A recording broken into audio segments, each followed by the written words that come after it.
नमस्कार. आज महाराष्ट्रामध्ये पुन्हा एकदा गुवाहाटीची चर्चा रंगली आहे आणि कारण ठरले आहेत रुपाली चाकणकर, प्रतिभा चाकणकर आणि कुप्रसिद्ध भोंदू अशोक खरात.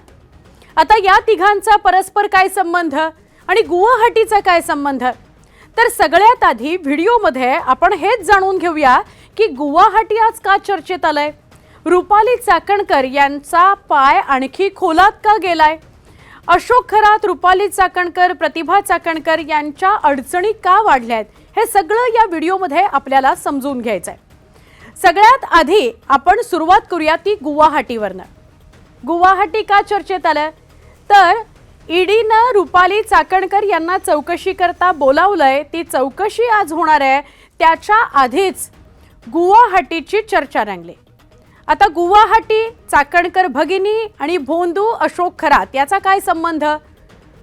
तर रुपाली चाकणकर, प्रतिभा चाकणकर आणि अशोक खरात हे 2021 मध्ये गुवाहाटीला गेलेले होते असं समोर आलंय.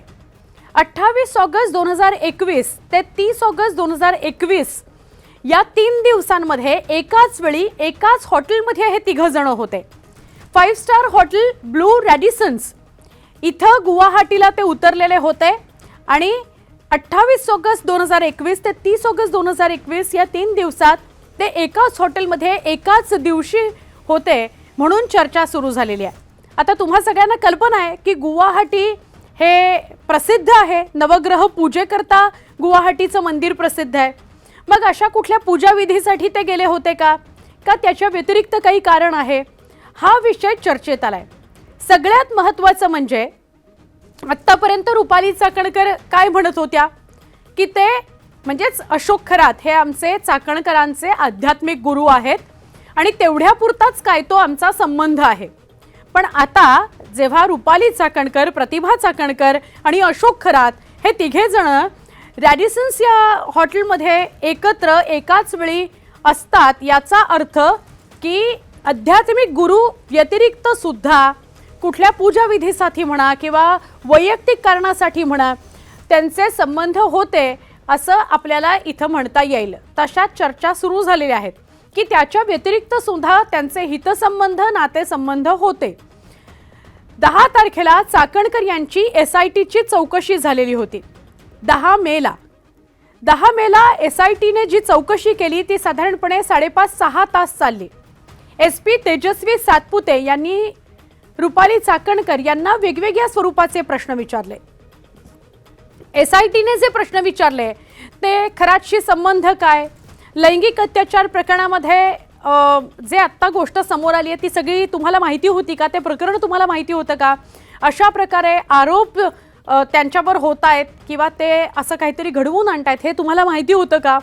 शिवनिका ही जी त्यांची संस्था आहे या संस्थेत रुपाली चाकणकर यांचा सहभाग किती आहे, काय आहे, कसे संबंध प्रस्थापित झाले खरात आणि रुपाली चाकणकर यांचे, जे काही व्यावहारिक संबंध असतील ते सुद्धा कसे प्रस्थापित झाले, त्यांचे आर्थिक हितसंबंध होते का, असे सगळे प्रश्न SITनं रुपाली चाकणकर यांना विचारले. 5.5-6 तास ती चौकशी झाली 10 मेच्या दिवशी. आज आता 14 मेला म्हणजे 3च दिवसांनंतर ईडीनं चौकशी करता बोलावलेलं आहे. आता ईडीनं रुपाली चाकणकर यांना चौकशी करता जे बोलावलंय, समन्स पाठवलं होतं आणि आज त्यांना हजर राहायला सांगितलं होतं. तर ईडी जी चौकशी करते ती आर्थिक हितसंबंधांविषयी करते. मग चाकणकरांचे आणि अशोक खरातचे काही आर्थिक हितसंबंध होते का? जर होते तर ते कुठल्या टप्प्यावर होते? आता शिवनिकाचं काम जेव्हा रुपाली चाकणकर बघत होत्या तेव्हा आर्थिक गैरव्यवहार शिवनिकामध्ये सुद्धा झालेला आहे किंवा जे गैरप्रकारातून आलेले पैसे आहेत ते शिवनिकामध्ये खरातने टाकलेले होते असं जे सांगितलं जात आहे, तर त्याच्याविषयी चाकणकरांना काही माहिती होती का? एवढ्या मोठ्या प्रमाणात शिवनिकामध्ये पैसा मागच्या काही वर्षांमध्ये जो आला तो कुठून, कशा स्वरूपाने आला हे चाकणकरांना माहिती आहे का? हा एक भाग. आणि दुसरा भाग म्हणजे 2 पतसंस्था, एक तर समता पतसंस्था आणि दुसरी जगदंब पतसंस्था, या दोन्ही पतसंस्थांमध्ये मिळून 132 अशी खाती आहेत ज्याच्यावर या अशोक खरातचा मोबाईल लिंक्ड आहे. म्हणजे नावं खातेदाराची वेगवेगळी आहेत आणि ते सगळे अशोक खरातचेच अनुयायी आहेत. त्याला मानणारे आहेत आणि त्या सगळ्यांचाच आधार कार्ड पॅन कार्ड वापरून हे पतसंस्थांमध्ये 132 खाती उघडली गेली आहेत। पण या 132च्या 132 खात्यांमध्ये जो नंबर लिंक आहे तो भोंदू अशोक खरातचा आहे। बरं, तो एकच नंबर आहे का? नाही, तसे 4 नंबर आहेत आणि या 4 नंबर्सच्या माध्यमातून या पतसंस्थांमध्ये असलेली 132 खाती ही फक्त आणि फक्त अशोक खरातशी संबंधित आहेत। त्यानेच त्यामध्ये पैसे टाकलेले आहेत। कुठलेही जे खातेदार आहेत, खातेदारांची नावं त्या अकाउंट्सवर आहेत, तर त्या खातेदारांना माहिती सुद्धा नाही आहे की अशी काही अकाउंट्स आपली आहेत या पतसंस्थांमध्ये। म्हणजे किती मोठा घोटाळा आहे बघा। तर या अनुषंगानं ईडी आज चौकशी करेल की या 2 खात्यांसंदर्भात रुपाली चाकणकरांना माहिती होतं का? या 2 खात्यांमध्ये कोट्यवधींचे व्यवहार झालेले आहेत ते रुपाली चाकणकरांना माहिती होतं का? खातेदारांची जी नावं आहेत ती सगळी अनुयायांची नावं आहेत, पण खरातचेच हे सगळे बँक अकाउंट्स आहेत हे रुपाली चाकणकरांना माहिती होतं का? त्यांचं असं कुठलं खातं आहे का? त्यांची बहीण प्रतिभा चाकणकर आणि प्रतिभा चाकणकर यांचा मुलगा तन्मय चाकणकर यांची सुद्धा समता पतसंस्थेमध्ये 4 अकाउंट्स आहेत, 2 प्रतिभा चाकणकर यांच्या नावावर आणि 2 तन्मय यांच्या नावावर। तर ईडीनं या दोघांची सुद्धा चौकशी केलेली आहे की या 2 खात्यांविषयी तुम्हाला माहिती आहे का? या 2 खात्यांमध्ये साधारणपणे मागच्या 2 वर्षांमध्ये कोट्यवधीचे व्यवहार झाले ते तुम्हाला माहिती आहेत का?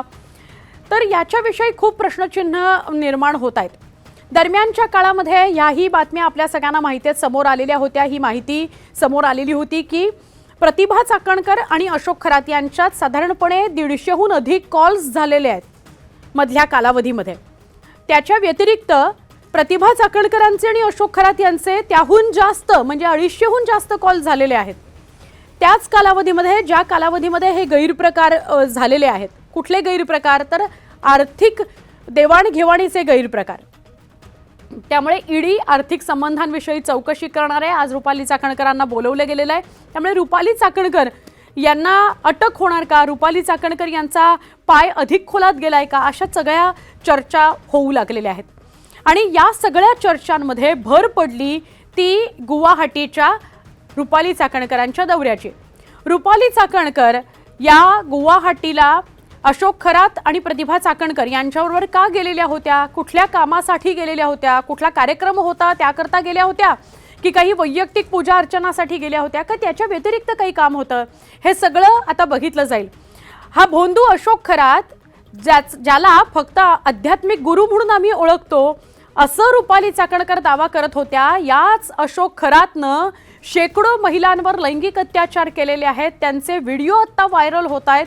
त्या व्हिडिओवर रोख लावण्यात आलेला आहे, पण तरी सुद्धा ते व्हिडिओ व्हायरल होत आहेत। अनेकांनी त्यांच्या विरोधात गुन्हा दाखल केलेला आहे आणि फक्त लैंगिक अत्याचाराचाच शोषणाचाच गुन्हा दाखल नाही आहे, तर त्याच्या व्यतिरिक्त या भोंदू अशोक खरातने इतकी वर्ष सलग अनेक ठिकाणांहून पैसा गोळा केला, अनेकांना लुबाडलं, खोटे नाटे पूजा विधी करायला सांगून लुबाडलं, जमीन व्यवहारामध्ये लुबाडलं, सावकारीच्या पैशातनं लुबाडलं आणि तो पैसा त्याने कदाचित हवाला मार्गे वळवलेला सुद्धा आहे। म्हणजे हवालामध्ये सुद्धा त्याचा हात आहे असा संशय व्यक्त केला जातोय।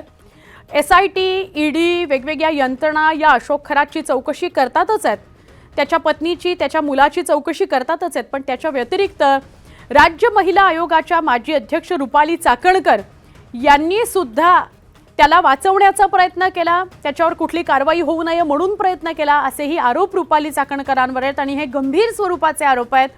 आता एक एक गोष्टी समोर यायला लागल्या आहेत। त्यांचा आणि अशोक खराचा फोटो आला तेव्हा त्यांनी याच्या संदर्भात बोलायला नकार दिलेला होता। धार्मिक कार्यक्रमांमध्येच आम्ही फक्त भेटलेलो आहोत, सार्वजनिक कार्यक्रमांमध्येच आम्ही फक्त भेटलेलो आहोत, अशा प्रकारचा दावा त्यांनी केला होता। पण आता मात्र गुवाहाटी दौऱ्यामुळे अनेक प्रश्न निर्माण होत आहेत, ज्याची उत्तरं रुपाली चाकणकर यांना द्यावी लागतील। आज ईडी चौकशी होते, या ईडी चौकशीतनं सुद्धा काय समोर येतं हेही बघणं महत्त्वाचं ठरणार आहे। पण एवढं मात्र नक्की की आत्ता मागच्या काही महिन्यांमध्ये दिवसांमध्ये ज्या घडामोडी घडत आहेत त्या घडामोडींमुळे हे तर स्पष्ट होतंय की रुपाली चाकणकर यांचा पाय खोलात जायला लागलेला आहे। याविषयी तुम्हाला काय वाटतं कमेंटमध्ये नक्की सांगा।